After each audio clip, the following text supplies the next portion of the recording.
ನೀವು ಹೇಳ್ತಾ ಇರ್ತಕ್ಕಂಥ ವಿಚಾರ ಮಾಧ್ಯಮಗಳಲ್ಲಿ ಗಮನಿಸಿದ್ದೇನೆ. ಶಾಸಕರು ಕೆಲವರು ಒಂದೆರಡು ವಿಚಾರಗಳನ್ನ ಅವರ ಕ್ಷೇತ್ರಕ್ಕೆ ಸಂಬಂಧಪಟ್ಟಂತ ವಿಚಾರಗಳನ್ನ ಪ್ರಸ್ತಾಪ ಮಾಡಿದ್ದಾರೆ. ಖಂಡಿತ ಆ ವಿಚಾರಗಳನ್ನ ಪಕ್ಷ ಮತ್ತು ಸರ್ಕಾರ, ನಮ್ಮ ಮುಖ್ಯಮಂತ್ರಿಗಳು ಗಂಭೀರವಾಗಿ ತೆಗೆದುಕೊಂಡು ಅದನ್ನ ಬಗೆಹರಿಸ್ತಾರೆ ಅಂತಕ್ಕಂಥ ವಿಶ್ವಾಸ ನನಗಿದೆ. ಭಾರತೀಯ ಜನತಾ ಪಕ್ಷದವರು ಏನು ಆರೋಪ ಮಾಡ್ತಾರೆ, ಬಹುಶಃ ಅವರ ಹಿಂದಿನ ದಿನಗಳನ್ನ ಅವರ ರಾಜಕೀಯವಾಗಿ ಅವರು ವಿರೋಧ ಪಕ್ಷದಲ್ಲಿರುವಂತ ಸಂದರ್ಭದಲ್ಲಿ ಅವ್ರ ಪಕ್ಷದಲ್ಲಿ ಎಲ್ಲವೂ ಸರಿ ಇದೆಯಾ ಅನ್ನೋದನ್ನ ಅವರು ಕೂಡ ಪ್ರಶ್ನೆ ಮಾಡ್ಕೋಬೇಕಾಗ್ತದೆ. ಅವ್ರ ಪಕ್ಷದಲ್ಲೇ ಅವರಲ್ಲೇ ಸಾಕಷ್ಟು ಗೊಂದಲಗಳು, ಸಾಕಷ್ಟು ಸಮಸ್ಯೆಗಳಿರುವಂತ ಸಂದರ್ಭದಲ್ಲಿ ಅವರು ಬೇರೆಯವ್ರ ಮೇಲೆ ಬೆಟ್ ಮಾಡ್ತಕ್ಕಂಥದ್ದು ಎಷ್ಟು ಸರಿ ಅನ್ನೋದು ಬಹಳ ಪ್ರಮುಖವಾದಂತ ವಿಚಾರ. ಅವ್ರು ಯಾರು ಆತಂಕ ಪಡೋ ಅವಶ್ಯಕತೆ ಇಲ್ಲ. ಸರ್ಕಾರ, ಪಕ್ಷ ಎರಡೂ ಕೂಡ ಸಮರ್ಥವಾಗಿದೆ. ಏನೇ ಸಮಸ್ಯೆಗಳಿದ್ರೂ ಕೂಡ ಅದನ್ನ ನಿಭಾಯಿಸ್ತಾರೆ.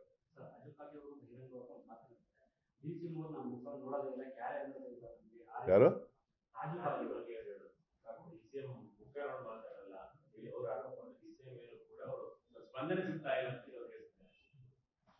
ಈಗ ಅವ್ರು ಹೇಳಿದ್ದಾರೆ, ಅದಕ್ಕೆ ಉತ್ತರ ಕೊಡಬೇಕಾದವರು DCM ಅವರು, ನಾನಲ್ಲ.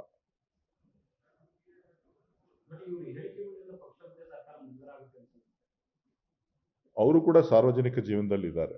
ಯಾರು ಶಾಸಕರು, ಅವರ ಅಹವಾಲುಗಳನ್ನ ಸಹಾನುಭೂತಿಯಿಂದ ಪರಿಶೀಲನೆ ಮಾಡಬೇಕಾಗಿರೋದು ಕೂಡ ಆಡಳಿತದಲ್ಲಿರುವಂತ ಕರ್ತವ್ಯ. ಆ ಒಂದು ನಿಟ್ಟಿನಲ್ಲಿ ಇವರು ಒತ್ತಡದಲ್ಲಿರ್ತಾರೆ, ಅವರು ಸಮಸ್ಯೆನಲ್ಲಿರ್ತಾರೆ. ಸರ್ಕಾರ ನಡೆಸುವಂತವರು ಸಮಸ್ಯೆಗಳನ್ನ ಬಗೆಹರಿಸ್ತಾರೆ ಅಂತಕ್ಕಂಥ ವಿಶ್ವಾಸ ನನಗಿದೆ.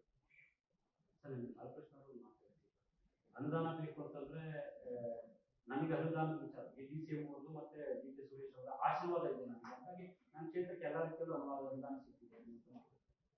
ನೋಡಿ, ನನಗೆ ಬಾಲಕೃಷ್ಣರವರು ನನ್ನ ಲೋಕಸಭಾ ಕ್ಷೇತ್ರದ ವ್ಯಾಪ್ತಿನಲ್ಲಿ ಬರುವಂಥದ್ದು.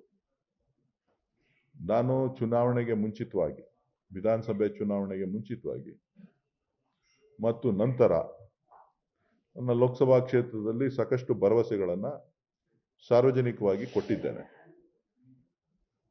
ಇವತ್ತು ಸಾರ್ವಜನಿಕವಾಗಿ ಕೊಟ್ಟಿರುವಂತಹ ಮಾತುಗಳಿಗೆ ಇವತ್ತು ರಾಜ್ಯದಲ್ಲಿ ನಮ್ಮದೇ ಸರ್ಕಾರ ಇರುವಂತ ಸಂದರ್ಭದಲ್ಲಿ, ನಮ್ಮದೇ ಮುಖ್ಯಮಂತ್ರಿಗಳು, ನಮ್ಮದೇ ಉಪಮುಖ್ಯಮಂತ್ರಿಗಳು ಇರುವಂತ ಸಂದರ್ಭದಲ್ಲಿ ನಾವು ನನ್ನ ಕ್ಷೇತ್ರದಲ್ಲಿ ಆಗಬೇಕಾದಂತಹ ಕೆಲಸಗಳನ್ನ ನಾನು ಕೂಡ ಜವಾಬ್ದಾರಿಯನ್ನ ಹೊತ್ಕೊಂಡು, ನಾನು ಸೋತಿರ್ಬೋದು, ಆದ್ರೆ ಕೊಟ್ಟ ಮಾತನ್ನ ನಡ್ಸ್ಕೊಳ್ಳಿಕ್ಕೆ ಅವಕಾಶ ಇರುವಂತ ಸಂದರ್ಭದಲ್ಲಿ ಏನೇನು ಮಾಡ್ಲಿಕ್ಕೆ ಸಾಧ್ಯ ಇದೆ ಎಲ್ಲನೂ ಮಾಡ್ಬಿಡ್ತೀನಿ ಅಂತ ಹೇಳಲಿಕ್ಕೆ ಆಗೋದಿಲ್ಲ.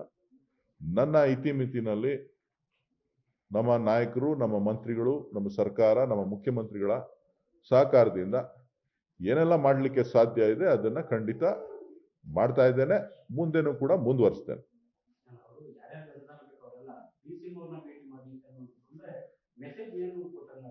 ಅದ್ ನನಗೆ ಗೊತ್ತಿಲ್ಲ. ಅವರು ಕ್ಷೇತ್ರಕ್ಕೆ ಸಂಬಂಧಪಟ್ಟಂತೆ ಹೇಳಿದ್ದಾರೆ, ನನಗೆ ವಿಚಾರ ಗೊತ್ತಿಲ್ಲ.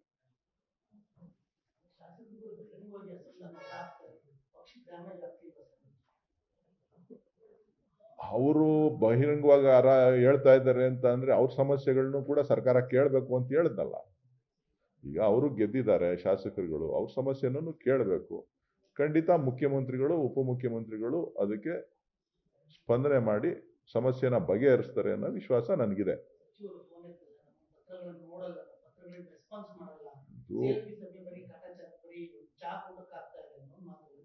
ಅದು ಏನೇನು ಯಾರ್ಯಾರು ಏನೇನು ಹೇಳಿದಾರೋ ಗೊತ್ತಿಲ್ಲ. ಎಲ್ಲವೂ ಕೂಡ ಕಾಂಗ್ರೆಸ್ ಪಕ್ಷದಲ್ಲಿ ಮುಕ್ತವಾಗಿ ಚರ್ಚೆ ಆಗುತ್ತೆ.